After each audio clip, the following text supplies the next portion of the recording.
सोचिए आप विदेश घूमने गए हैं, जेब में कैश नहीं लेकिन फिर भी आराम से शॉपिंग कर रहे हैं, खाना खा रहे हैं और पेमेंट बस एक क्यूआर कोड स्कैन करके हो रहा है। सुनने में थोड़ा फ्यूचरिस्टिक लगता है, लेकिन अब ये हकीकत बनने जा रहा है।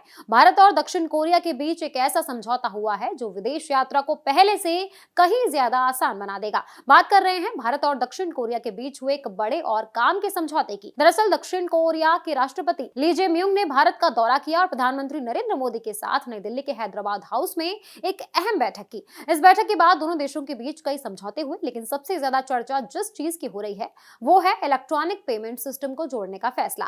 अब इस फैसले का मतलब क्या है, आसान भाषा में समझिए। अगर आप भारत से दक्षिण कोरिया जाते हैं तो वहां आपको अलग से कैश रखने की जरूरत नहीं होगी।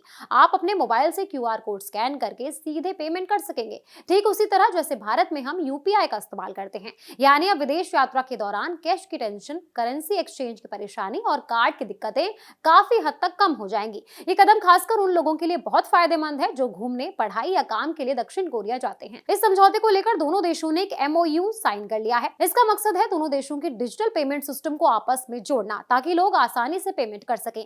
इसके अलावा इस बैठक में सिर्फ पेमेंट की बात ही नहीं हुई, बल्कि व्यापार, टेक्नोलॉजी और संस्कृति जैसे कई अहम मुद्दों पर चर्चा हुई। प्रधानमंत्री मोदी ने बताया कि भारत और दक्षिण कोरिया के बीच व्यापार अब करीबन $27 बिलियन तक पहुंच चुका है। दोनों देशों का लक्ष्य है साल 2030 तक इस व्यापार को बढ़ाकर $50 बिलियन तक पहुंचाया जाए।